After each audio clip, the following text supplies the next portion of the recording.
আসসালামু আলাইকুম। আজ আমি আপনাদের সঙ্গে একটা ছোট্ট কথা শেয়ার করতে চাই। আমরা সবাই চাই আমাদের সন্তান একদিন ভালো মানুষ হোক, শিক্ষিত হোক, সমাজের জন্য উপকারী হোক। বড় স্বপ্নের শুরু হয় খুব ছোট ছোট অভ্যাস থেকে। আজ আমার ছোট্ট মুস্কান বাংলা ব্যঞ্জন বর্ণ শিখছে। হয়তো ওর হাতের লেখা এখনো নিখুঁত নয়, হয়তো মাঝে মাঝে ভুল করছে, কিন্তু আমি বিশ্বাস করি প্রতিটি ভুলই শেখার একটি নতুন ধাপ। প্রিয় মা বাবা, আমরা যদি প্রতিদিন মাত্র 10 থেকে 15 মিনিট সময় আমাদের সন্তানকে দেই, তার পাশে বসি, তাকে উৎসাহ দেই, তাহলে সে ছোট্ট সময়ে একদিন তার জীবনের সবচেয়ে বড় শক্তি হয়ে উঠবে। একটি কথা সবসময় মনে রাখবেন, সন্তানকে কখনো অন্য কারোর সঙ্গে তুলনা করবেন না। প্রত্যেক শিশুর মেধা, আগ্রহ আর শেখার গতি আলাদা। কেউ একটু আগে শেখে, কেউ একটু পরে শেখে, কিন্তু ভালোবাসা আর ধৈর্য পেলে প্রতিটি শিশুই এগিয়ে যেতে পারে।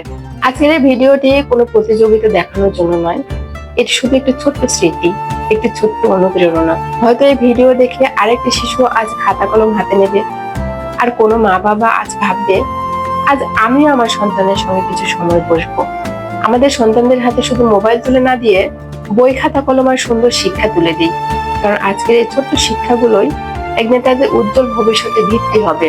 আপনাদের কাছে আমার একটি ছোট অনুরোধ, যদি ভিডিওটি ভালো লাগে তাহলে একটি শেয়ার করে দেবেন আমার সন্তানের জন্য। আর আমি দোয়া করি আল্লাহ তাআলা আপনাদের সন্তানদেরকে সুস্থ, নেককার, জ্ঞানী ও আদর্শবান মানুষ হিসেবে কবুল করুন। আমিন। ভিডিওটি ভালো লাগলে একটি লাইক, একটি মন্তব্য এবং একটি শেয়ার করে অন্য মা বাবার কাছে পৌঁছে দিন। হয়তো আপনার একটি শেয়ার কোনো শিশুর শেখার আগ্রহ বাড়িয়ে দিতে পারে। আল্লাহ হাফেজ।